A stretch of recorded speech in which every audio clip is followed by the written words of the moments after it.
आज हम डिस्कस करेंगे एक लैंडमार्क जजमेंट जो हाल ही में बहुत ज्यादा डिबेट्स, डिस्कशन और चर्चा का सेंटर बन गया है। दिल्ली हाई कोर्ट में हाल ही में कहा है कि एक वर्किंग वुमेन को एलिमनी नहीं मिलेगी। हेलो दोस्तों, मैं हूं Harshit Singh Jadaun. Welcome back to Law Path academy.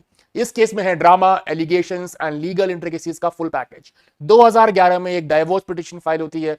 उसके बाद दोनों कपल्स में एक कोहैबिटेशन का पीरियड होता है। दोनों उसके बाद एक दूसरे पर क्रूरल्टी का इल्जाम लगाते हैं और फिर सीधे फैमिली कोर्ट से दिल्ली हाई कोर्ट तक का सफर आज इस वीडियो में तय करेंगे।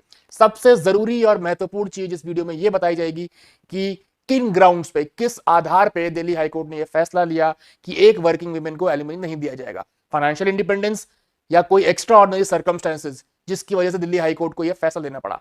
तो अगर आप रेडी है तो आइए चलते हैं इस वीडियो को, इस केस को डाइसेक्ट करने के लिए।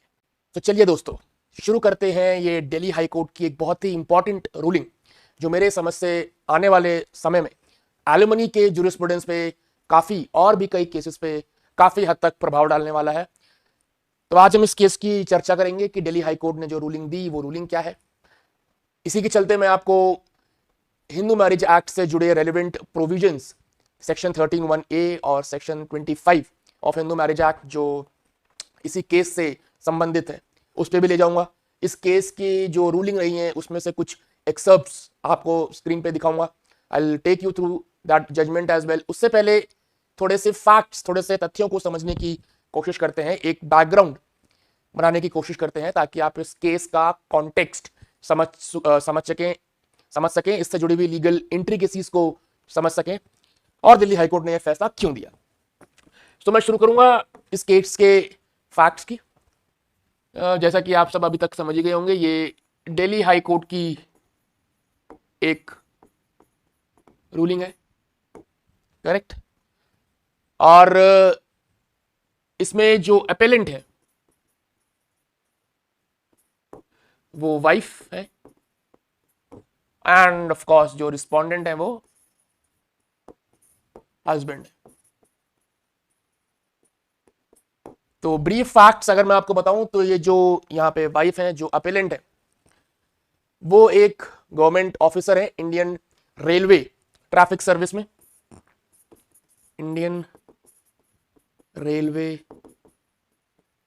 ट्रैफिक सर्विस एक सीनियर गवर्नमेंट ऑफिसर है। और जो हस्बैंड है ये एक पेशे से वकील है, इज एन एडवोकेट। अब इन दोनों की शादी 25 जनवरी 2010 में हुई थी। They both got married to each other on this date.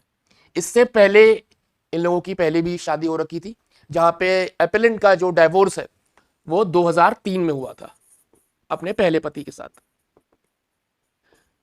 और ये भी पहले से शादीशुदा थे और इनका डाइवोर्स 2007 में हो चुका था अपनी पहली पत्नी के साथ। और इसके बाद 2010 में ये दोनों मिले, इन दोनों का मिलना हुआ और इन दोनों ने साथ में शादी करने का फैसला किया और ये 25 जनवरी 2010 को हुआ। इसी के साथ इनका कोई भी बच्चा नहीं था दोनों का। None of them was having a child, right. और सेकेंड मैरिज थी दोनों की, राइट। तो both of them were having, ये जो शादी हुई दोनों की, ये दोनों के लिए ही सेकेंड मैरिज थी।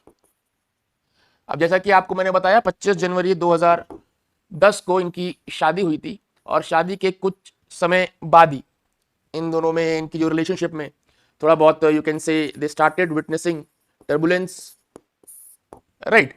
They started witnesses ups and downs in their relationships.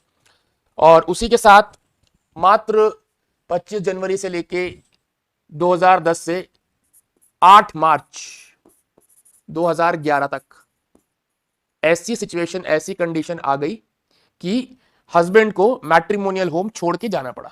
Husband left the matrimonial home.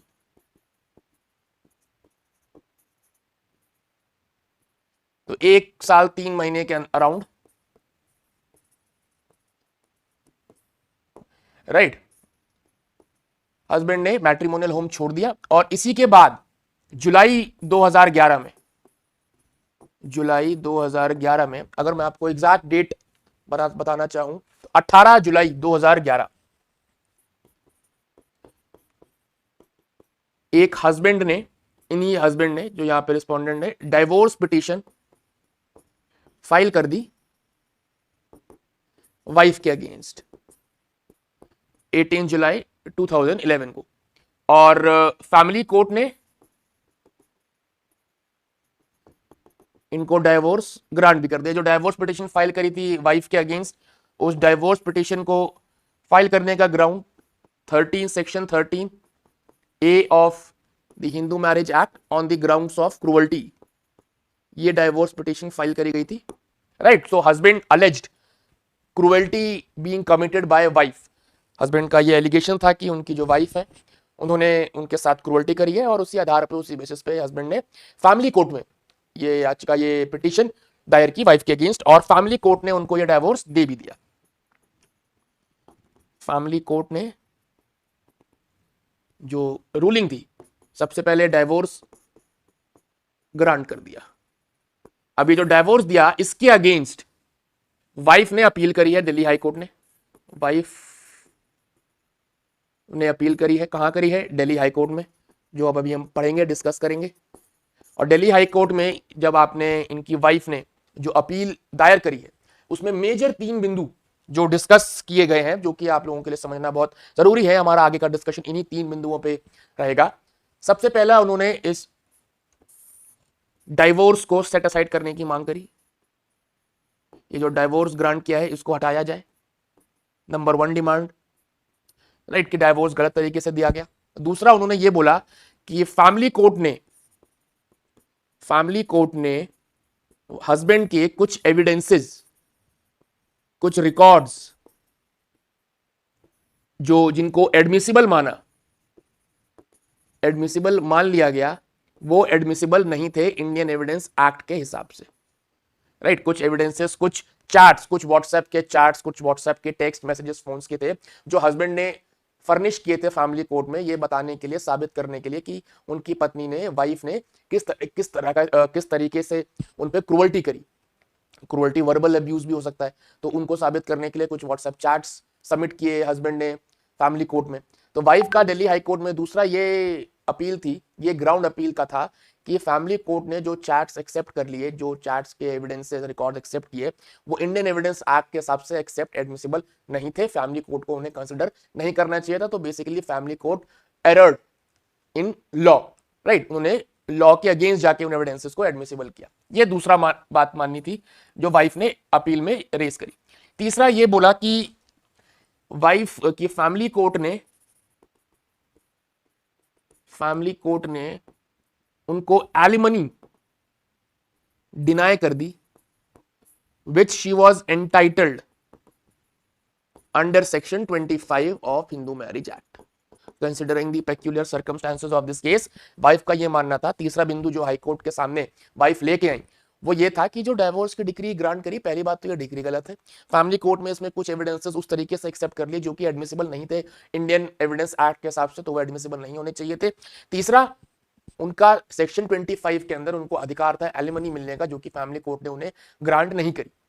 तो ये 3 बिंदुओं पे वाइफ यहाँ पे अपीलेंट बन के आई हैं। मैंने बताया स्टार्टिंग में कि वाइफ दिल्ली हाई कोर्ट में जो हम डिस्कस कर रहे हैं, वहां पे अपीलेंट है। उन्होंने अपील करी है डाइवोर्स पिटीशन के अगेंस्ट जो हस्बैंड को ग्रांट कर दिया गया फैमिली कोर्ट द्वारा, तो उसके अगेंस्ट अपील फाइल वाइफ ने करी है कि ये डाइवोर्स गलत तरीके से रद्द किया गया। राइट, तो ये तीनों चीजें हैं, ये तीनों पॉइंट्स हैं जिसपे हमारा आगे का डिस्कशन बेस्ड है। उससे पहले सबसे पहले हम डिस्कस करेंगे कि व्हाट वर द ग्राउंड्स। मैंने आपको बताया कि जो हस्बैंड थे, हस्बैंड ने डाइवोर्स पिटीशन फाइल करी थी क्रूअल्टी के आधार पे। राइट, तो जाहिर सी बात है आप लोग भी समझना चाहेंगे कि व्हाट वर द फैक्ट्स, ऐसे कौन से फैक्ट्स के जिनको देखकर हम ये कहेंगे या मानेंगे कि क्रूअल्टी करी है या क्रूअल्टी नहीं करी है। तो हस्बैंड ने जब अपनी पिटीशन फाइल करी थी फैमिली कोर्ट में, तो कुछ चीजें बताई थी क्रूअल्टी क्यों। सबसे पहला, हस्बैंड ने जो कारण बताया या जो ग्राउंड्स बताया, मैं कहूंगा, वो ये था कि जो उनकी वाइफ थी वो उनको कई तरीकों से उनके साथ अब्यूजिव लैंग्वेज यूज करती थी, कई तरीकों से उनको डिमीन करने की कोशिश करी जाती थी, राइट। उनके ये जो अभद्र भाषा का प्रयोग था वो उनके सोशल सर्कल्स में भी करती थी, वो उनके प्रोफेशनल सर्कल में भी करती थी, राइट। अब कोई भी इंसान, कोई भी व्यक्ति नहीं चाहेगा कि जब वो कहीं समाज में हो, 4-5 लोगों के बीच बैठा हो, चाहे वो उनका सोशल सर्कल हो चाहे प्रोफेशनल सर्कल हो, उनके सामने किसी प्रकार की अगर उनकी धर्मपत्नी या अब्यूजिव लैंग्वेज का इस्तेमाल करती हैं या कुछ ऐसी आपत्तिजनक भाषा का इस्तेमाल करती हैं जिनसे उनको they feel as if they have been demeaned और उनकी रेपुटेशन पे फर्क पड़ता है, तो उसको एक आधार बनाया यहाँ पे हस्बैंड ने अपनी पिटीशन में क्रुअल्टी का, कि ये क्रुअल्टी है। दूसरा, उन्होंने ये भी बोला कि उनको कंजुगल राइट्स डिनाई किए गए। जो वाइफ थी उन्होंने अपनी मैरिटल ऑब्लिगेशंस को निभाने से मना कर दिया, denied marital obligation, marital responsibilities, right. जब आप शादी करते हो, when there are two persons who get married, so there are certain other responsibilities as well that do arise in course of time, right। बहुत सारी जिम्मेदारियां होती हैं, बहुत सारी रिस्पॉन्सिबिलिटीज होती हैं, तो उन जिम्मेदारियों को निभाने से वाइफ ने मना किया, ऐसा हस्बैंड का मानना था अपनी पिटीशन में फाइल करते वक्त, और उन्होंने इसको भी एक क्रूअल्टी का आधार बनाया। इसके अलावा उन्होंने ये भी कहा कि इनका बर्ताव, उनकी वाइफ का जो बर्ताव था, राइट, तो हर बिहेवियर, हर wife's behaviour towards his mother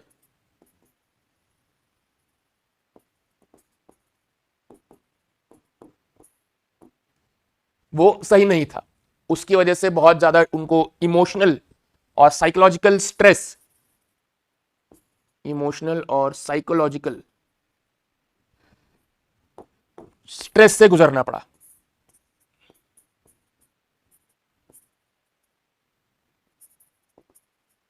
logical stress का सामना करना पड़ा, राइट। उनको कई तरीके के शब्द, अभी मैं आपको जब केस के फैक्ट्स पढ़ाऊंगा जजमेंट में, तब आप देखेंगे कि कई तरीके की बातें उनकी जो हस्बैंड थे उनकी मदर को कही गई, जो कि बहुत ज्यादा शर्मनाक थी, और कोई भी उस तरह की बातें अपनी माँ के बारे में, अपनी मदर के बारे में सुनना नहीं चाहेगा, जिसकी वजह से उन्होंने बोला कि बहुत इमोशनल और साइकोलॉजिकल स्ट्रेस भी हुआ।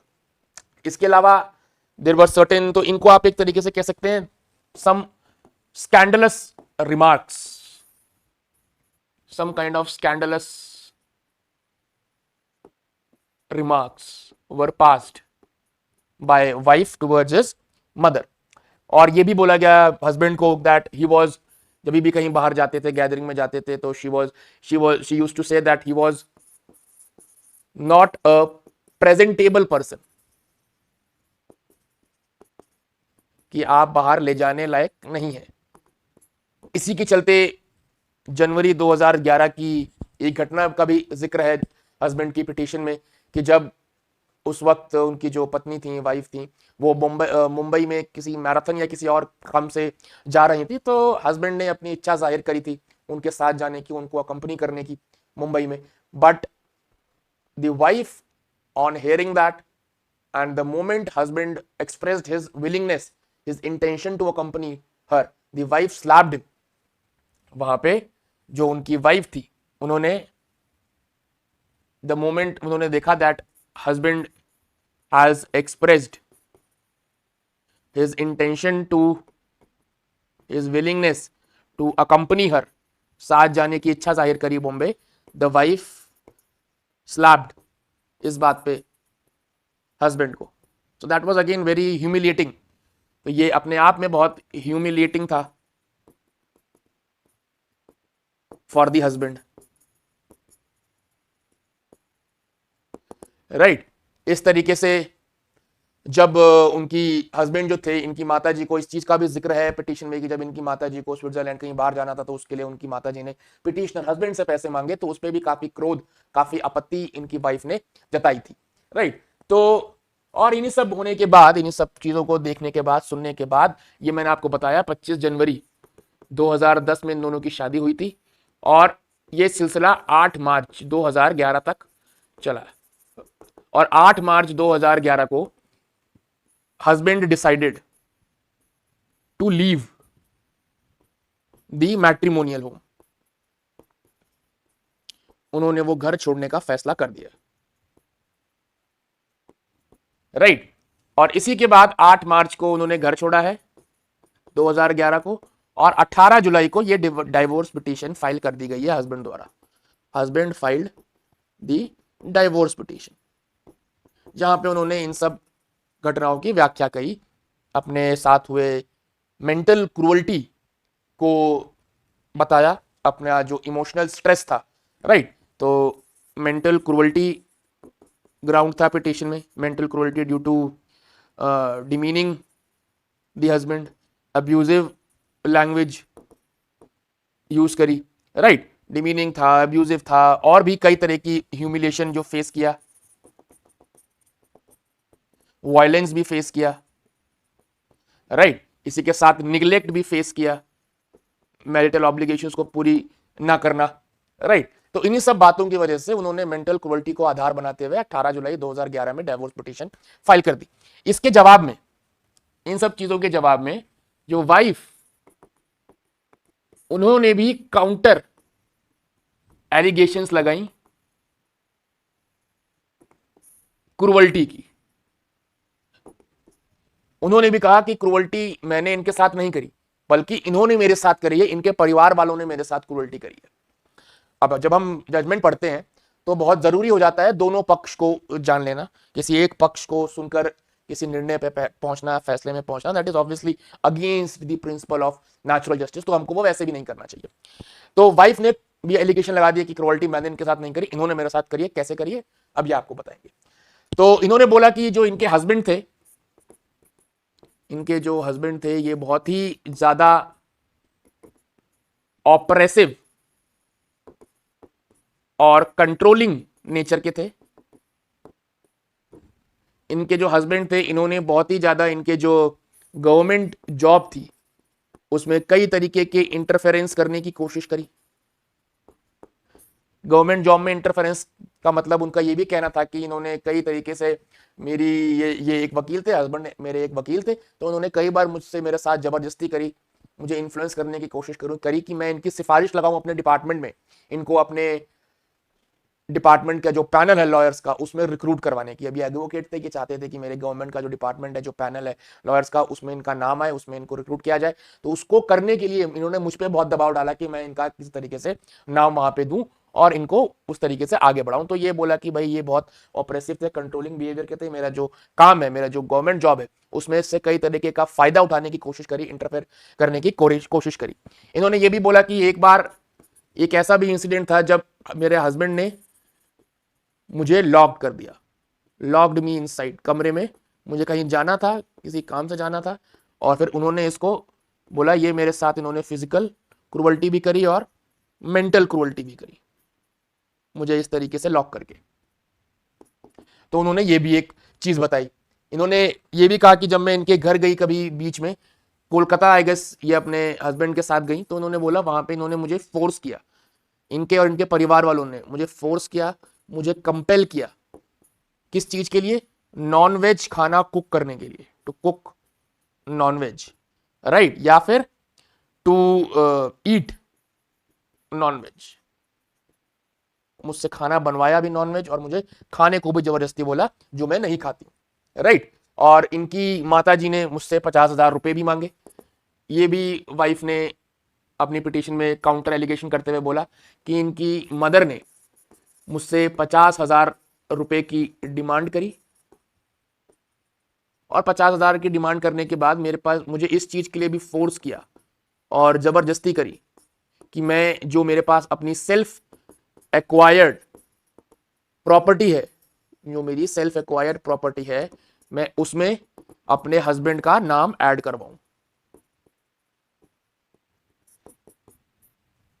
तो मुझे ये भी बोला गया, राइट। तो ये सब काउंटर एलिगेशंस वाइफ की तरफ से, अपेलेंट वाइफ की तरफ से उन्होंने इस पे लगाए।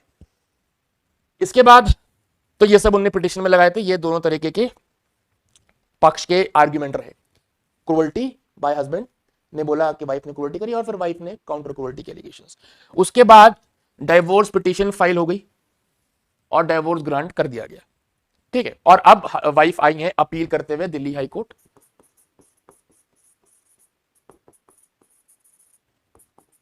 दिल्ली हाई कोर्ट की डाइवोर्स डिक्री गलत दी गई। तो दिल्ली हाई कोर्ट का पहला जो क्वेश्चन था, इशू था, whether cruelty was committed on part of wife, by the wife, by wife कर देते हैं, by wife towards husband। तो यहां पे जो डिस्कशन रहा वो रहा क्रूअल्टी पे, कि भाई क्रूअल्टी क्या होता है, what amounts to cruelty. Cruelty आप किसे कहते हैं, क्रूअल्टी को क्या समझते हैं, क्रूअल्टी के क्या मायने हैं। यहाँ पे जो कंडक्ट था पार्टीज का, क्या आप कह सकते हैं कि वाइफ ने हस्बैंड के प्रति क्रूअल्टी करी, या आप ये कह सकते हैं हस्बैंड ने वाइफ के प्रति क्रूअल्टी करी।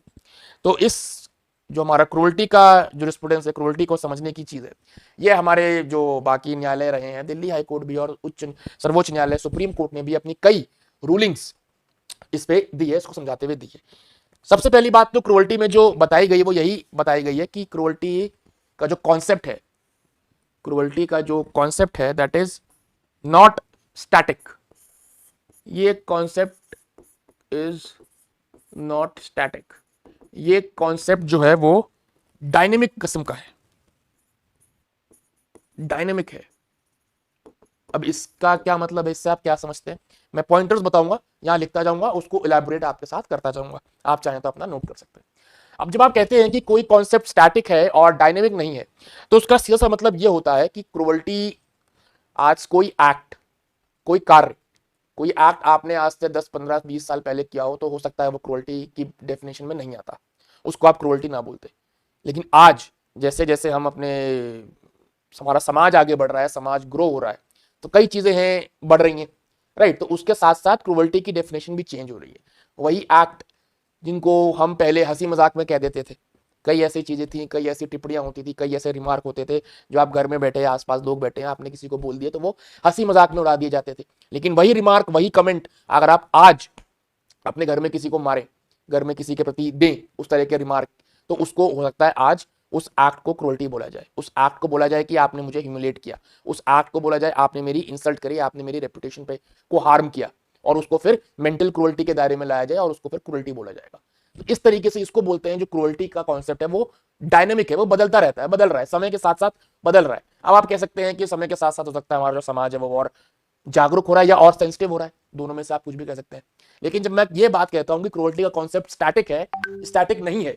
The concept of cruelty is not static. What I mean by this statement is that any act which might not have amounted to cruelty 10 or 12 or 15 years back can be termed as an act of cruelty in 2025.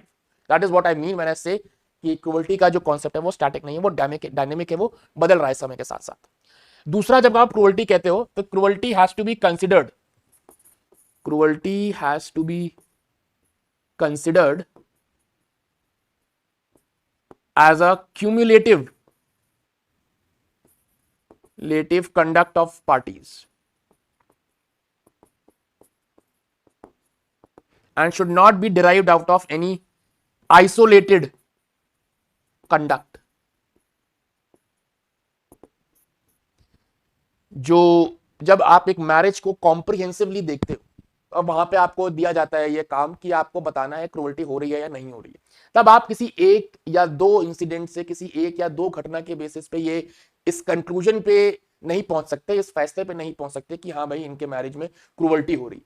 किसी एक या दो घटने के basis पे, incident के basis पे you can not conclude that, law does not allow you to conclude that.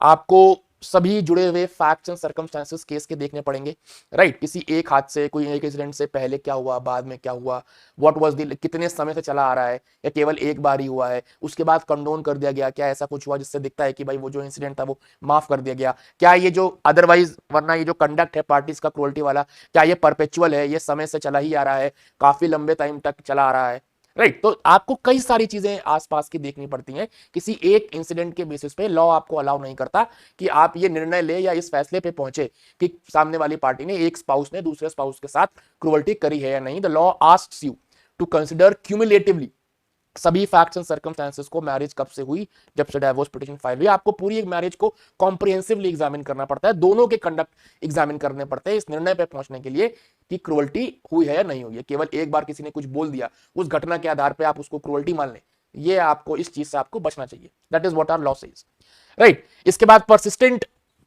अब आप क्रूअल्टी को किस तरीके से डिफाइन कर सकते हैं।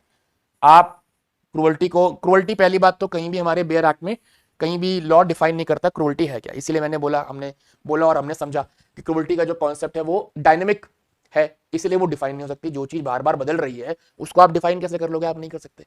तो क्रूअल्टी को आप चाहो तो परसिस्टेंट मेंटल पेन बोल लो, ह्यूमिलेटिंग कंडक्ट बोल लो, राइट। तो लगातार से परपिचुअल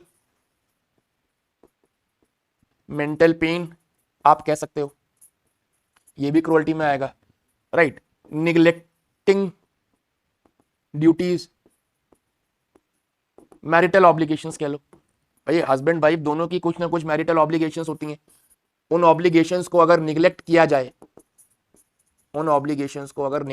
जाए, तो भी समस्या आ सकती है। आप उसको भी कह सकते हो कि इसकी वजह से मुझे स्ट्रेस हो रहा है, राइट। अब्यूजिव कंडक्ट किसी भी पार्टी का,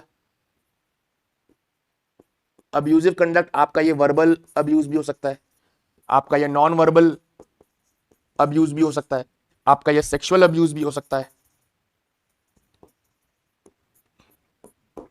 करेक्ट। तो आप इसके आधार पे भी इसको भी कह सकते हैं कि ये कॉज ऑफ मेंटल पेन है मेरे लिए, राइट। इसके अलावा कंडक्ट, जब आप कहते हैं कि किसी स्पाउस ने दूसरे के साथ क्रूअल्टी करी, तो हम किस तरीके के कंडक्ट की बात कर रहे हैं। ये जो कंडक्ट है ये एक रीजनेबल पर्सन, रीजनेबल मैन के हिसाब से देखना होता है, और ये कंडक्ट वो कंडक्ट होता है, this is that kind of conduct जिसको एक रीजनेबल मैन अपने विवेक, अपने विजडम के हिसाब से अगर देखे, तो this is that is such conduct wherein no reasonable man can be expected to live in that condition, right। तो ये उस तरीके का कंडक्ट है जहां पे किसी भी रीजनेबल मैन को you cannot expect any reasonable man to live with that spouse जो उस तरह के कंडक्ट कर रहा है, राइट। तो अगर सामने वाला इस तरीके का कोई कंडक्ट कर रहा है जहां पे आप किसी भी रीजनेबल मैन को, हस्बैंड या वाइफ को एक्सपेक्ट नहीं करोगे या कर नहीं सकते कि भाई इस तरीके के हालातों में, इस तरह के कंडक्ट के साथ आप किसी भी रीजनेबल मैन को एक्सपेक्ट नहीं कर सकते कि वो दूसरे वाले स्पाउस के साथ रहे, तब आप कह सकते हो कि हाँ भाई this can be said an act of cruelty where there is immeasurable agony and pain, immeasurable mental agony। किस तरीके का कंडक्ट है, इस तरीके का कंडक्ट है जहां पे there is immeasurable mental agony and pain, बर्दाश्त के बाहर, something which cannot be tolerated, तब आप कह सकते हैं कि हाँ ये द कंडक्ट, इसको आप क्रूअल्टी बोल सकते हैं। ऑब्वियस सी बात है, that should not be normal conduct, ऐसा नहीं होना चाहिए which can amount to normal wear and tear of a married life, है ना। अब भाई जब मैरिड लाइफ होती है तो थोड़ी बहुत नोक झोंक, थोड़ी बहुत लड़ाई तो हर मैरिटल टाई का पार्ट होता है, हर मैरिटल रिलेशनशिप का पार्ट होता है, राइट। तो उसको आप नहीं बोलोगे कि भाई मेरे साथ क्रूअल्टी हो रही है, कि ये क्रूअल्टी है, राइट। तो it should not be normal wear and tear of marital ties, but it should be something, कुछ ऐसा होना चाहिए जो कि बर्दाश्त के बाहर है, जिसका जो मेंटल एग्नी और पेन है वो आप मेजर नहीं कर सकते, या कोई ऐसा कंडक्ट जहां पे आप किसी भी रीजनेबल इंसान को एक्सपेक्ट नहीं कर सकते कि ऐसे इस आदमी के साथ कैसे रह, कोई नहीं रह सकता। अगर उस लेवल का कंडक्ट है, उस लेवल का ह्यूमिलिएशन है, उस लेवल का पेन कोई आदमी इंसान फेस कर रहा है, तो उसको आप क्रूअल्टी बोल सकते हो। क्रूअल्टी जब आप एक मैरिज की बात करते हो तो आप क्रूअल्टी सिंपली इस तरीके से भी डिफाइन कर सकते हो, क्रूअल्टी हर वो कंडक्ट क्रूअल्टी में आएगा where there is absence of mutual respect, जहां पे आपको वायलेंस दिखे, जहां पे आपको निग्लेक्ट दिखे, neglect on part of either of the spouse, कोई ऐसा एटीट्यूड, कोई ऐसा जेस्चर, और कई बार साइलेंस भी, इवन साइलेंस, कई बार silence can also amount to cruelty, right. तो जहां पे म्यूचुअल रिस्पेक्ट नहीं है, जहां पे किसी प्रकार का कोई अफेक्शन नहीं है, जहां पे वायलेंस है, जहां पे निग्लेक्ट है, जहां पे एटीट्यूड है, इस तरीके के जेस्चर्स है या साइलेंस, आप तब आप कह सकते हो कि क्रूअल्टी हो रही है। और क्रूअल्टी याद रखिएगा, cruelty also depends, cruelty it also depends on social and cultural background of individuals,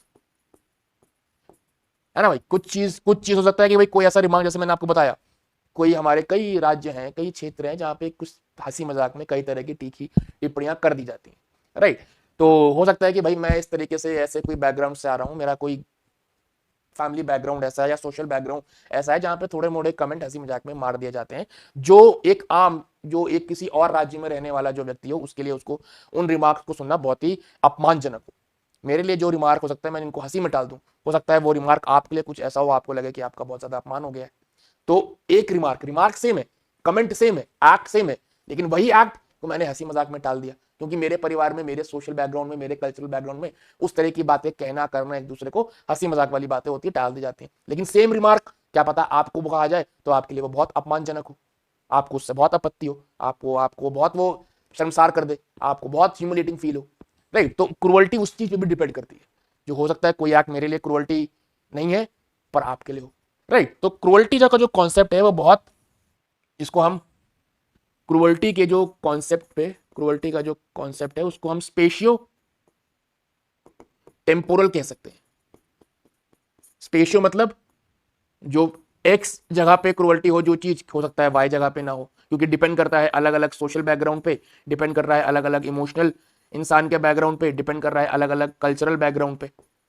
तो जगह का फर्क, स्पेशियो मतलब अलग अलग जगह में, अलग अलग जगह का फर्क, कोई चीज एक जगह पे क्रूअल्टी मान ली जाती है, कोई चीज वही जगह पे क्रूअल्टी नहीं मानी जाती। टेम्पोरल, टेम्पोरल मतलब समय के हिसाब से, है ना। 10 साल पहले, 10 years बैक, 10 साल पहले कोई चीज क्या पता क्रूअल्टी नहीं थी, लेकिन आज 2025 में सेम एक्ट क्रूअल्टी कहलाई जाए, क्योंकि पीपल हो सकता है थोड़े ज्यादा या तो सेंसिटिव हो गए, या आप कह सकते हो ज्यादा अवेयर भी हो गए, राइट। दोनों बातें, दोनों चीजें कह सकते हो। तो ये एक क्रूअल्टी का कॉन्सेप्ट है, जो ये बातें हैं ये कई जजमेंट्स में कही गई हैं, और इन्हीं सब जजमेंट्स को, इन्हीं सब बातों को दिल्ली हाईकोर्ट ने भी इस जजमेंट में डिस्कस किया है। तो मैं आपको थोड़े एक जजमेंट पे उस पे ले चलता हूं जहां पे थोड़ी बहुत डिस्कशन इस तरीके का किया गया। तो मैं थोड़ी 4-5 जहां पे ऐसी लाइनें कहेंगी वो आपको पढ़ाऊंगा। ये जजमेंट आपको मिल सकता है, जजमेंट आप में जरूर पढ़ने का, बहुत सारे लैंडमार्क केसेस सुप्रीम कोर्ट के साइट में, you can go through them. पहला केस जो साइट किया दिल्ली हाईकोर्ट ने क्रूअल्टी को समझाते हुए कि क्रूअल्टी क्या है, तो वो था समर घोष वर्सेस जया घोष। आप इसको केस देखें तो ये 2007 का सुप्रीम कोर्ट का केस है, राइट। तो apex court emphasise that mental cruelty is not static. देखिए सबसे पहली बात जो मैंने आपको बताई, that mental cruelty is not static, each case must be adjudicated on its facts considering the cumulative conduct of the party, यही मैंने आपको बताया, rather than isolated incidents. Illustrative examples include persistent mental pain, abusive or humiliating conduct, neglect of conjugal duties, refusal to engage in marital obligations without justification, and sustained conduct rendering cohabitation intolerable. Cohabitation intolerable हो जाना मतलब एक साथ रहना नामुमकिन हो जाना, एक साथ रहना ऐसा कंडक्ट हो चुका है कि अब दो लोगों का एक साथ रहना नामुमकिन सा हो गया। दैट इज व्हाट यू से, that cohabitation is now becoming intolerable, साथ में नहीं रहा जा सकता, राइट। और जो ऑब्जर्वेशंस थी सुप्रीम कोर्ट की इस जजमेंट में, थोड़ा उन पे भी नजर डाल लेते हैं। Cruelty, a sustained course of abusive and humiliating treatment calculated to torture, discommode or render miserable life of a spouse. तो torture, discommode or render the miserable life of a spouse. Sustained unjustifiable conduct and behavior of one spouse actually affecting physical and mental health of other spouse. The treatment complained of and the resultant danger or apprehension must be very grave, substantial and weighty.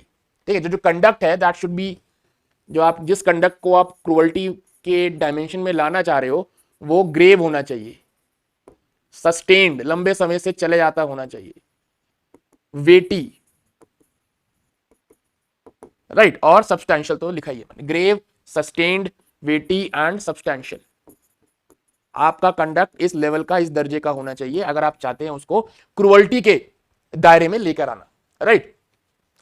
Conduct must be more than jealousy, selfishness, possessiveness, mere trivial quarrels, normal wear and tear of married life, which happens in day-to-day life, would not be adequate for grant of divorce on the ground of mental cruelty. रोजमर्रा के झगड़े छोटी मोटी बातों पे वो cruelty का ground नहीं बन सकते। Married life should be reviewed as a whole, and few isolated instances over a period of year will not amount to cruelty, है ना। तो few इक्की दुक्की घटनाएं, फ्यू आइसोलेटेड इंसिडेंट्स, इस बात को याद रखें। क्रूअल्टी देखने के लिए आपको पूरी मैरिज देखनी पड़ती है, किसी एक या दो इंसिडेंट के आधार पे बना के आप उसको मेंटल क्रूअल्टी नहीं कर सकते, और किसी एक या दो इंसिडेंट को आधार बना के कोर्ट उनके ऊपर आपको डाइवोर्स ग्रांट नहीं कर सकता, right. The ill conduct must be persistent, लंबे समय से, for fairly lengthy period where relationship has deteriorated to an extent that because of the acts and behaviour of a spouse the wronged party, जिसके साथ बुरा हुआ है, finds it extremely difficult to live with the other party any longer may amount to, दूसरे party के साथ रहना जब मुश्किल हो जाता है तब आप कहेंगे कि क्रूअल्टी हुई है, राइट। तो ये कुछ जजमेंट थे। दूसरा मैंने आपको बताया ये भी एक लैंडमार्क जजमेंट है, वी भगत वर्सेस डी भगत, 1994 का है। Honourable supreme court clarified that determination of cruelty depends upon the social and educational background of the parties, their manner of life, वो किस तरीके का जीवन जीते हुए आए हैं, and the context in which the allegations are made. Mental cruelty need not injure health physically only. It suffices if it makes marital cohabitation impossible. Right? Mental pen, suffering, तो मैंने आपको बताया था social and educational background, cultural background, emotional background, ये सब भी बहुत role play करते हैं इस बात को नतीजे में पहुंचने के लिए कि सामने वाला का जो कंडक्ट है वो आप क्रूअल्टी के दायरे में लाएंगे या नहीं लाएंगे। तो ये क्रूअल्टी था जिसको दिल्ली हाईकोर्ट ने इस केस में डिस्कस किया। उसके बाद इस केस के फैक्ट्स को देखते हुए, राइट, उन्होंने पहले जजमेंट को, सारे फैक्ट्स जजमेंट्स को डिस्कस किया। उसके बाद वो जब इस केस पे आए तो उन्होंने फैमिली कोर्ट का जो फैसला था, फैमिली कोर्ट का फैसला ये था कि भाई यहाँ पे वाइफ ने क्रूअल्टी करी है हस्बैंड के साथ, wife committed cruelty. Family court ने भी यही बोला, वाइफ ने हस्बैंड के साथ क्रूअल्टी करी है। तो दिल्ली हाई कोर्ट ने इस बात को सही ठहराया, इस बात को एफर्म करते हुए उन्होंने बोला फैमिली कोर्ट का निर्णय एकदम सही था, यहाँ पे वाइफ ने हस्बैंड के साथ क्रूअल्टी करी है, और उसके लिए इन फैक्ट्स को बताया कि family court finding on the cruelty was not however predicated solely upon the text messages, it also relied upon the incidents contemporaneous incident narrated by respondent. ये सब इंसिडेंट्स थे। हस्बैंड जो था, appellant habitually, appellant wife, appellant was the wife, जो wife है यहाँ पे, habitually used derogatory epithets such as जानवर, सन ऑफ अ बिच, ये सब, एंड इन डेली इंटरैक्शंस, इस तरह की भाषा का उपयोग जो वाइफ थी वो रोजमर्रा में करती थी अपने हस्बैंड के साथ और उनकी मदर के साथ भी। You can see those words. In January 2011 appellant slapped, wife जो थी, slapped the respondent for merely expressing a desire to accompany her to Mumbai, right, और इसको फिजिकल क्रूअल्टी भी बोला गया एंड प्रोफाउंड डिसरिस्पेक्ट बोला गया, right. Appellant refused conjugal relations, wife refused conjugal relations and explicitly told the respondent that they should live like two individuals sharing a room, thereby denying him marital companionship, marital companionship भी deny करी गई, and frustrating a fundamental aspect of, right, marriage, right। during the Durga Puja the appellant tormented मतलब taunt मारा, ताना कसा, tormented the respondent for taking her to his native village which she deemed below her status। वो husband जब उसको अपने गांव ले गया तो उनको वो वाइफ को अपने स्टेटस से बहुत बिलो लगा, राइट। तो ये सारी चीजों को डिस्कस करते हुए, राइट, दिल्ली हाई कोर्ट ने बोला टेकन टुगेदर, इन सब मैंने बताया ना, मैरिज को क्यूमुलेटिवली देखना होता है, कॉम्प्रिहेंसिवली देखना होता है, तो सुप्रीम दिल्ली हाई कोर्ट ने इन सभी इंस्टेंसेस को, सभी चीजों को क्यूमुलेटिवली देखा, कॉम्प्रिहेंसिवली देखा, तब अपना एक व्यू बनाया। Taken together these incidents formed a pattern of repetitive and escalating hostility which the learned family court found to be proved on the evidences. The respondents' testimony on these incidents remained largely unchallenged in the cross examination. Cross examination के वक्त जो wife थी वो इन सब चीजों की सफाई नहीं दे पाई, उनके पास कुछ भी सफाई देने को नहीं था इन इंसिडेंट्स के regarding on the material points, and the learned family court correctly applied the principle that uncontroverted, मतलब unchallenged, uncontroverted evidence particularly when supported by corroborative material must be given due weight. ठीक है, तो इस principal को, ये principal है law का, इस प्रिंसिपल को आप जरूर याद रखिएगा जब इन सारे एविडेंसेस को क्रॉस एग्जामिनेशन में वाइफ के सामने रखा गया तो वो किसी प्रकार की कोई सफाई नहीं दे पाई, देवर अनकॉन्ट्रोवर्टेड, देवर अनचैलेंज्ड और supported by various other material. Husband ने अपने जो जो भी चीजें एलेज करी उनके सपोर्ट में मटेरियल और कंडक्ट भी, मटेरियल भी और एविडेंसेस भी लेकर आए। तो ये तो पहला पॉइंट था, तो सुप्रीम दिल्ली हाईकोर्ट ने बोला कि ये मेंटल क्रूरल्टी है। दूसरा पॉइंट जो उन्होंने रेस किया था, इनके वाइफ ने दूसरा पॉइंट ये रेस किया था कि फैमिली कोर्ट ने कुछ एविडेंसेस, कुछ चैट्स, कुछ इलेक्ट्रॉनिक रिकॉर्ड्स एडमिट कर लिए जो इंडियन एविडेंस के हिसाब से नॉट एडमिसिबल थे। कुछ एविडेंसेस इंडियन एविडेंस के हिसाब से नॉट एडमिसिबल थे, एडमिट नहीं होने चाहिए थे, लेकिन फैमिली कोर्ट ने वो एडमिट कर लिए। तो इसलिए वाइफ के हिसाब से अपेलेंट है जो इस केस में, उन्होंने इस जजमेंट पे सवाल उठाया, क्वेश्चन रेज किया। तो इसके जवाब में सेक्शन 14 दिल्ली हाई कोर्ट ने एक section 14 of family code site किया। और सेक्शन 14 ऑफ फैमिली कोड आपको ये बताता है, जब आप सेक्शन 14 ऑफ फैमिली कोड पढ़ेंगे तो आपको बताएगा कि फैमिली कोड को ये इजाजत है किसी भी रिपोर्ट को, स्टेटमेंट को, डॉक्यूमेंट को या मैटर को, किसी भी स्टेटमेंट की जो फैमिली कोड है वो किसी भी प्रकार के स्टेटमेंट को, किसी भी प्रकार के रिकॉर्ड को, किसी भी प्रकार के मैटर को, किसी भी प्रकार के मटेरियल को एक्सेप्ट कर सकता है, एडमिट कर सकता है एज एन एविडेंस की तरह एक्सेप्ट और एडमिट कर देता है, कर सकता है, भले ही वो जो एक्सेप्ट कर रहा है, जिसको एडमिट कर रहा है, वो इंडियन एविडेंस के हिसाब से रेलेवेंट है या नहीं है, एडमिसिबल है या नहीं है, इससे कोई फर्क नहीं पड़ता। जो चीज इंडियन एविडेंस एक्ट के हिसाब से भले ही एडमिसिबल ना हो या रेलेवेंट ना हो, लेकिन उसको फैमिली कोर्ट सेक्शन 14 में उसको ये पावर दी गई है, क्योंकि वो एक स्पेशल कोर्ट है, स्पेशल चीजों के लिए बनाया गया है, तो उसको ये पावर दी गई है कि वो उस तरीके के डॉक्यूमेंट्स और मटेरियल को भी एक्सेप्ट कर सकता है। अब ऐसा प्रोसीजरल को थोड़ा इजी बनाने के लिए रखा गया है, तो इस पे भी जो रूलिंग आई दिल्ली हाई कोर्ट की इस पॉइंट पे, वो भी हल्के से थोड़ी सी पढ़ लेते हैं। ये देखिए, दिल्ली हाई कोर्ट इसमें ये बोल रहा है, the provisions of CPC are made applicable for resolution of dispute following 1984। Family court is deemed to be a civil court having all powers of such court. Consequent to bestowing such power on family court comes with it a primary duty to make efforts for settlement.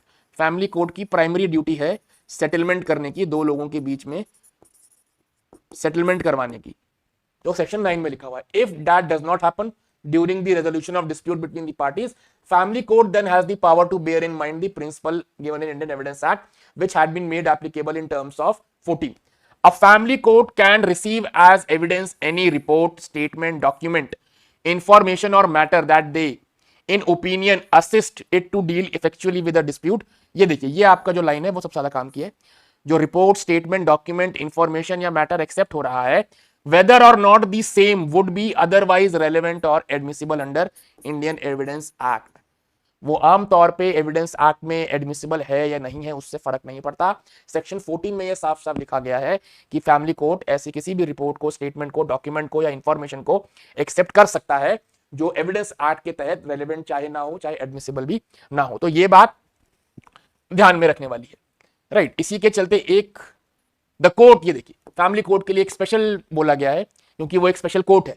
The court should not go into technicality and should take a decision on the material before it in a broad based manner. तो family court family court को यह बोला गया है कि आपको किसी भी तरीके की टेक्निकलिटीज में जाने की जरूरत नहीं है, आप एविडेंस के बेसिस पे अपना फैसला लिए और एविडेंसेस को एक ब्रॉड मैनर में एसेस किया जाए, एक ब्रॉड मैनर में एसेस कीजिए। The parties appear before the court personally, advocates are not allowed, hence the technical aspect is to be ignored, technicalities को इग्नोर करना चाहिए फैमिली कोर्ट को। And whatever material is placed before the court which it consider necessary to assist and to deal effectively can be looked into.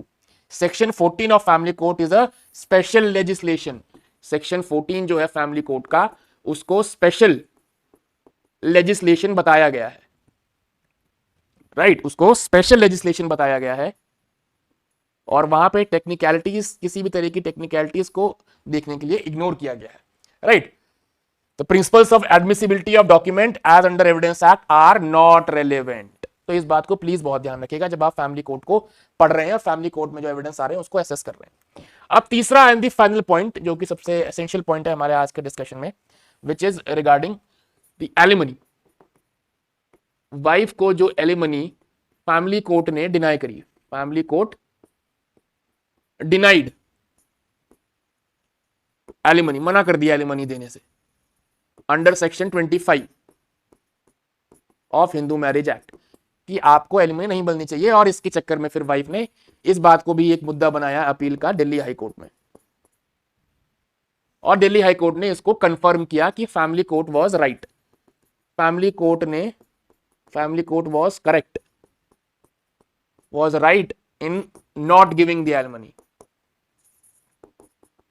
Family court का निर्णय wife को alimony ना देने का एकदम सही था, एकदम सही ठहराया उस निर्णय को, राइट? तो ये सबसे ज्यादा हिस्टोरिक चीज, ये बहुत महत्वपूर्ण चीज है, बहुत महत्वपूर्ण डिस्कशन है, राइट? इस पे अब हम थोड़ी सी चर्चा करते हैं। एलिमनी, तो जब आप एलिमनी की बात करते हैं, और एलिमनी से पहले आप आपको एक और कंडक्ट बता देता हूं कि जब वाइफ ने जब ये डिवोर्स का फैमिली कोर्ट में मैटर चल रहा था, राइट, तो वाइफ ने एक एफिडेविट लगाया था, एविडेंस ऑन एफिडेविट लगाया था। ये जो एफिडेविट वाइफ ने फैमिली कोर्ट में लगाया था, ये 13/8/2019 को लगाया था। और इस एफिडेविट में वाइफ ने ये साफ एक्सप्लिसिटली एक्सेप्ट किया था कि डाइवोर्स की जो पिटीशन है, जो डाइवोर्स है, वो तभी एक्सेप्ट करेंगी अगर उनको 50 लाख का अमाउंट दिया जाए। अगर उनके हस्बैंड उन्हें 50 लाख का अमाउंट देते हैं तब she was inclined to accept divorce. तो बेसिकली उनको डाइवोर्स लेने में कोई समस्या नहीं है। जो उन्होंने चैलेंज की है डिग्री की मुझे डाइवोर्स, फैमिली कोर्ट ने डाइवोर्स गलत तरीके से दिया, उनको समस्या इस बात से नहीं है कि डाइवोर्स दे दिया। समस्या उनको मेन थी कि उनको पैसा 50 लाख चाहिए था। डाइवोर्स तो वो फैमिली कोर्ट में भी एक्सेप्ट करने को तैयार थी। फैमिली कोर्ट में उन्होंने खुद का अपना एफिडेविट लगाया है, एविडेंस ऑन एफिडेविट दिया है कि मैं डाइवोर्स एक्सेप्ट कर लूंगी, पति से बोल दो 50 लाख रुपए दे दे। तो जब कोई महिला ये कह रही है कि 50 लाख मुझे दे दो, डाइवोर्स एक्सेप्ट कर लूंगी, तब फिर तो वो ये नहीं कह सकते कि इसको डाइवोर्स नहीं चाहिए, या वो फैमिली कोर्ट को ये नहीं बोल सकती कि डाइवोर्स गलत तरीके से दिया गया। असली बात यह है कि 50 लाख रुपए नहीं दिए, एलिमनी का अमाउंट नहीं दिया। असली चिंता का विषय इस महिला के लिए, वाइफ के लिए इस केस में वो नजर आया। ये बात सुप्रीम और दिल्ली हाई कोर्ट ने भी एक्सेप्ट करी कि इस बात से, ये जो उन्होंने एफिडेविट लगाया कि 50 लाख रुपए अगर दिए जाए तो उन्हें डाइवोर्स एक्सेप्ट होगा, ये बात अपने आप में ये चीज दर्शाती है कि that she had no inclination, that wife जो कि अपीलेंट है इस केस में, she had no inclination towards restoration. She had no inclination towards restoration or rehabilitation of marriage. शादीशुदा जिंदगी को वापस ट्रैक पे लाने से या रिस्टोर कराने से या उन चीजों से उन्हें ज्यादा कोई मतलब नहीं है। रिकंसिलिएशन कराने में, रिकंसिलिएशन कराने से उन्हें ज्यादा कोई मतलब नहीं है। इस एफिडेविट से यही समझ में आ रहा है। तो जब अब एलिमनी की बात आई, दिल्ली हाई कोर्ट के सामने ये प्रश्न था कि क्या वाइफ को उनका डाइवोर्स हो गया है, now is she entitled to alimony. Delhi high court के सामने ये प्रश्न था। फैमिली कोर्ट ने तो रिजेक्ट कर दिया, पर दिल्ली हाई कोर्ट के सामने ये प्रश्न था कि क्या एलिमनी मिलनी चाहिए या नहीं मिलनी चाहिए इन वाइफ को। और दिल्ली हाई कोर्ट के सामने भी ये बात आई, उन्होंने भी वो एफिडेविट पढ़ा जो फैमिली कोर्ट में फाइल किया था वाइफ ने कि 50 लाख रुपए अगर मिल जाए तो डाइवोर्स होना स्वीकार होगा। दिल्ली हाई कोर्ट ने स्वयं वाइफ को अपने सामने बुलाया भी, तो हाई कोर्ट में भी वाइफ ने यही एलेज किया कि उनको जो है अपने, उनका रिटायरमेंट आ रहा है, उन्होंने अपनी फाइनेंशियल इनसिक्योरिटी को फिर से सामने रखा, दिल्ली हाई कोर्ट के सामने भी बताया फाइनेंशियल इनसिक्योरिटी, पोस्ट रिटायरमेंट के बाद रिटायरमेंट पास है, उसके बाद उनको पैसा नहीं मिलेगा, तो उन्होंने फिर से अपनी पैसे की मांग करी। तो इन सब के बाद फिर एलिमनी डिसाइड का पे थोड़ी चर्चा दिल्ली हाई कोर्ट ने करी है जजमेंट में कि एलिमनी का मतलब क्या होता है, एलिमनी देने के आधार क्या है, एलिमनी चीज क्या है, व्हाट इज एलिमनी, एलिमनी का पर्पस क्या है।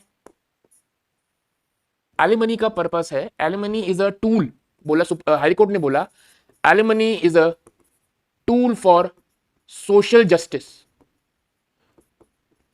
राइट, ये एक सामाजिक न्याय करने का जरिया है, एक टूल है सोशल जस्टिस का। इसका purpose, the purpose of alimony is not to make not undue enrichment, not undue enrichment of any party, ठीक है, ये कोई कमाई का जरिया नहीं हो सकता, राइट, ये कोई कोई कोई जबरदस्ती नहीं है कि दोनों पार्टीज को इक्वल स्टेटस में लाने का जरिया, क्या ये कोई दो पार्टीज को इक्वल स्टेटस पे लाने का जरिया नहीं है, ये किसी एक पार्टी को अननेसेसरी अन्यथा उसके लिए कोई कमाई का जरिया बनाने का कोई माध्यम नहीं है, ये एक सोशल जस्टिस का टूल है, ये एक सामाजिक न्याय का टूल है, जिसका मेन उद्देश्य इज टू, जो हमेशा से रहा है, is to prevent vagrancy and destitution. और ये जो लेजिस्लेशन है एलिमनी, ये आर्टिकल 15 सब क्लॉज 3 का एक्सटेंशन है, आर्टिकल 15 सब क्लॉज 3 के तहत ये प्रोविजन लाया गया है, राइट। इसको बिल्कुल भी ये ना माना जाए कि भाई एलिमनी मतलब एक पार्टी के लिए तो एनरिचमेंट और दूसरी पार्टी के लिए ये कोई पेनल्टी।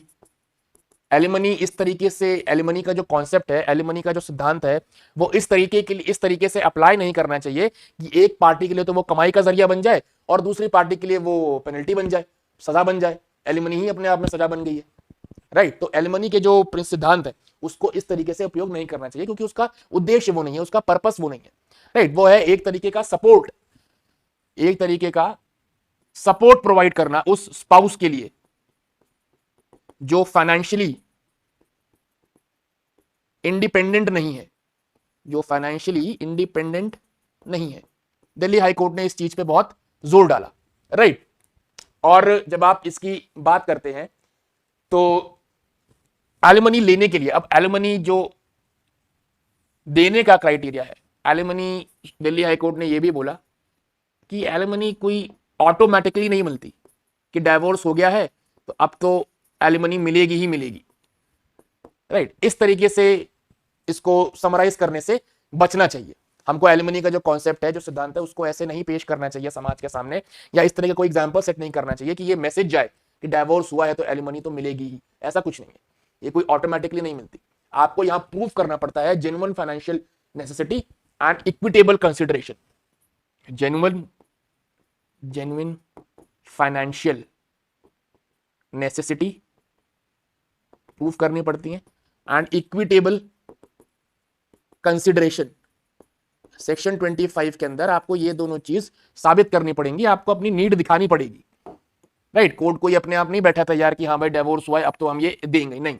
आपको इन दोनों चीजों पे कोर्ट में सामने दबाव डालना पड़ेगा, आपको चीजें दिखानी पड़ेंगी कि भाई आपको क्या जरूरत है, फाइनेंशियल नीड क्या है, वो जेन्युइन नीड क्या है कि आप अपनी जिंदगी खुद से डिग्निटी के तौर पर नहीं जी सकते, राइट। तो that is something which you have to see before granting alimony. Court को ये देखना चाहिए। उसके बाद कोर्ट ने कुछ जजमेंट साइट किया अपने लैंडमार्क, जो कि बहुत महत्वपूर्ण है आपके लिए समझना। तो आते हैं एलिमनी के जब डिस्कशन पे आएंगे तो ये देखिए, राइट। पहले इससे पहले जो सेक्शन 25 है जो हम डिस्कस कर रहे हैं वो थोड़ा डिस्कस कर लेते हैं। देखिए, it is a settled principle, supreme court Delhi high court ने इस पे बोला, it is a settled principle that permanent alimony is intended as a measure of social justice and not as a tool for enrichment और equalising the financial status of two parties. दो लोगों के financial status को equal करना, यह उद्देश्य नहीं है एलिमनी का। The law require that applicant demonstrates a genuine need for financial assistant. जिसको जो अप्लाई कर रहा है एलिमनी के लिए, उसको एक अपनी जेन्युइन नीड दिखानी पड़ेगी कि मैं जेन्युइनली नीड चाहता हूं फाइनेंशियल असिस्टेंट की, मेरी ये नीड है, तब आपको एलिमनी मिलती है। इस केस में जो एपेलेंट था, जो वाइफ थी, वो एक सीनियर गवर्नमेंट ऑफिसर है, सीनियर गवर्नमेंट ऑफिसर है। उनकी स्टडी और सब्सटेंशियल इनकम है, तनख्वाह अच्छी है, रेगुलर है, सैलरी है। And absence of dependents collectively, कोई डिपेंडेंट नहीं है, राइट, कोई देयर वाज नो चाइल्ड, जैसा कि मैंने बताया। इनके ऊपर, वाइफ के ऊपर किसी प्रकार की कोई भी फाइनेंशियल लायबिलिटी नहीं है, राइट, किसी प्रकार का कोई लोन या कोई पैसा नहीं चुकाना है, किसी प्रकार की कोई मेडिकल जो कंडीशन है वो नहीं है, कोई डिपेंडेंट इनका नहीं है कि किसी की सेवा करनी हो, किसी की देखभाल करनी हो, ये भी नहीं है, खुद की नौकरी है, रेगुलर इनकम है, राइट, सुप्रीम कोर्ट ने बोला। और इनका कोई बहुत ब्रीफ ट्रांजिटरी फेस के लिए इनकी शादी रही, जैसा कि मैंने आपको बताया, शादी का पीरियड केवल 1 साल 3 महीने के कुछ आसपास था। तो ये जो शादी थी, ये तो बहुत ब्रीफ पीरियड के लिए इनकी रही, राइट। और इसमें जो इनकी शादी थी, that could not, the marriage between this couple could not grow into a union. वो एक तरीके का स्टेबल यूनियन, वो शादी किसी तरीके की स्टेबल यूनियन बनी ही नहीं। कोई एक दूसरे पे सोशल इंटरडिपेंडेंस था ही नहीं, इमोशनल इंटरडिपेंडेंस था ही नहीं, फाइनेंशियल इंटरडिपेंडेंस था ही नहीं, राइट। इसी के साथ सुप्रीम कोर्ट ने, हाई कोर्ट में ये भी बोला that judicial description under 25 can not be exercise to award alimony where applicant is financially self sufficient and independent, and such discretion must be exercised properly and judiciously based on record the relative financial capacities of the parties and the absence of any material demonstrating economic vulnerability on the part of appellant। तो भाई ये जो जहां पे financially self sufficient spouse है, husband हो चाहे महिला हो चाहे कोई भी हो, सेक्शन 25 में आपको ये याद रखना चाहिए, सेक्शन 25 में जो एलिमनी है, एलिमनी के लिए एप्लीकेशन हस्बैंड भी डाल सकते हैं और वाइफ भी डाल सकते हैं, दोनों में से किसी दोनों के लिए ही प्रावधान है एलिमनी मिलने का सेक्शन 25 में। लेकिन जब आप एलिमनी कोर्ट ग्रांट कर रही है, तो उनको जिस एप्लीकेंट ने फाइल किया है, हस्बैंड ने फाइल करी है, वाइफ ने फाइल करी है, तो ये देख लेना चाहिए क्या वो फाइनेंशियली सेल्फ सफिशिएंट है, राइट। हो सकता है वो फाइनेंशियली सेल्फ सफिशिएंट हो सकता है वो इंडिपेंडेंट हो। उसके बाद इन सब चीजों को देखने के बाद अपनी इंडिपेंडेंस, अपना जो विजडम है, डिस्क्रिशन एक्सरसाइज करना चाहिए पार्टीज को एलिमनी ग्रांट करने के लिए। इसमें 2 बहुत लैंडमार्क केसेस साइट हुए, राइट। अब जहां पे आप देखो, फिर से एक बार सुप्रीम कोर्ट ने, हाई कोर्ट ने बोला कि जो मटेरियल ऑन रिकॉर्ड है does not disclose any evidence of financial hardship. किसी तरीके की कोई फाइनेंशियल हार्डशिप नहीं है, कोई डिपेंडेंसी नहीं है, कोई एक्स्ट्रा ऑर्डिनरी सर्कमस्टांसेस नहीं है that would render her incapable of maintaining herself with dignity. जो वाइफ है वो अपने आप को डिग्निफाइड तरीके से मेंटेन कर सकती हैं, शी कैन मेंटेन दैट। कोई फाइनेंशियल हार्डशिप नहीं है, कोई डिपेंडेंसी नहीं है, कोई एक्स्ट्रा ऑर्डिनरी सर्कमस्टांसेस नहीं है, राइट। तो ये सब बातें सुप्रीम हाई कोर्ट ने कंसिडर करी हैं, राइट। अब ये केस लॉ, आपको जो लैंडमार्क केस लॉ है पता होने चाहिए, वो ये है। ये 2021 का बहुत लैंडमार्क केस लॉ है, Rajnesh versus Neha, 2021 supreme court. इन्होंने बहुत एक कॉम्प्रिहेंसिव क्राइटेरिया तैयार किया, list of factors, question of permanent alimony. जब आप परमानेंट एलिमनी दे रहे हैं, तो Rajnesh versus Neha 2021 supreme court में लैंडमार्क केस जो एलिमनी पे है, उन्होंने कुछ फैक्टर्स डिस्कस किए थे एलिमनी देते वक्त। वो फैक्टर्स थे status of parties, social status देखे, फाइनेंशियल स्टेटस देखे, reasonable needs of wife and the dependent children, wife की नीड्स देखें, डिपेंडेंट देखें, क्वालिफिकेशन देखें, एम्प्लॉयमेंट स्टेटस देखें, इंडिपेंडेंट इनकम देखें, एसेट्स देखें, standard of life enjoyed by wife in the matrimonial home देखें, any employment sacrifices made for the family, reasonable litigation cost, financial capacity of the husband. These are only guidelines, और ये सिर्फ guidelines हैं, कोई formula नहीं है, इनके अलावा भी कोई ग्राउंड्स हो सकते हैं। तो देखिए, बात समझने वाली ये है, जो इस केस लॉ से हमको समझ में आती है, वो ये है कि एलिमनी कोई ऑटोमेटिकली नहीं दी जाती। एलिमनी लेने के लिए आपको कुछ कंडीशंस, कुछ शर्तें प्रूव करनी चाहिए। वो शर्तें क्या है, वो इस कोर्ट में ही बताई गई, और फैक्ट्स के हिसाब से आपने देखा इस केस में जो वाइफ थी, जो केस हमने डिस्कस किया, जो वाइफ थी, उसमें सुप्रीम दिल्ली हाईकोर्ट ने बोला कि किसी भी तरीके की कोई भी फाइनेंशियल हार्डशिप ये फेस नहीं कर रही थी, राइट। इनके ऊपर कोई फाइनेंशियल लायबिलिटी नहीं थी, कोई चाइल्ड नहीं था, राइट। इनकी खुद की जॉब थी, ये इंडिपेंडेंट कमा रही थी, इंडिपेंडेंटली शी वाज अर्निंग, तो इन सब चीजों को आप एकदम से दरकिनार नहीं कर सकते। और रजनीश वर्सेस नेहा जो केस है उसमें क्लियरली मैंने अभी आपको पढ़ाया, सारे जजमेंट, सारे फैक्ट्स, क्राइटेरिया दिया हुआ है कि आपको भाई पार्टीज का status, social status, financial status, उनकी इंडिपेंडेंट इनकम, उनकी लायबिलिटीज, उनके डिपेंडेंट्स, सबको देखना है। उसके बाद ही एलिमनी देखनी है अगर आपको लगे कि स्पाउस की, किसी भी स्पाउस की जेन्युइन फाइनेंशियल असिस्टेंस की रिक्वायरमेंट है। दोस्तों ये रहा इस केस का क्रक्स। दिल्ली हाई कोर्ट ने इस केस में बोला कि परमानेंट एलिमनी स्पाउसेस को सपोर्ट करने का जरिया है जिनके पास फाइनेंशियल नीड्स हैं। ये कोई एनरिचमेंट या इक्वलाइजेशन टूल की तरह यूज नहीं किया जा सकता। इस केस में जो वाइफ थी वो एक सीनियर गवर्नमेंट ऑफिसर थी, उनके पास रेगुलर इनकम थी, रेगुलर सैलरी थी, किसी प्रकार की कोई फाइनेंशियल हार्डशिप नहीं थी और कोई भी एक्स्ट्रा ऑर्डिनरी सर्कमस्टांसेस नहीं थे, जिसके चलते दिल्ली हाई कोर्ट ने उनका एलिमनी का क्लेम रिजेक्ट कर दिया। साथ ही में यह संदेश भी दिया कि एलिमनी का क्लेम हमेशा प्रूफ बेस्ड और इक्विटेबल होना चाहिए। दोस्तों ये हम सबके लिए एक वेकअप कॉल भी है, ये समझने के लिए कि मैट्रिमोनियल डिस्प्यूट्स में फाइनेंशियल इंडिपेंडेंस और बाकी तरह के एविडेंस उसका कितना महत्वपूर्ण योगदान होता है। इसी के साथ आपको अगर मेरा ये केस लॉ का एनालिसिस पसंद आया हो तो do like, share and subscribe my YouTube channel Law Path Academy और जुड़े रहिए क्योंकि लीगल वर्ल्ड की अपडेट्स आपको मिलती रहेगी। जय हिंद।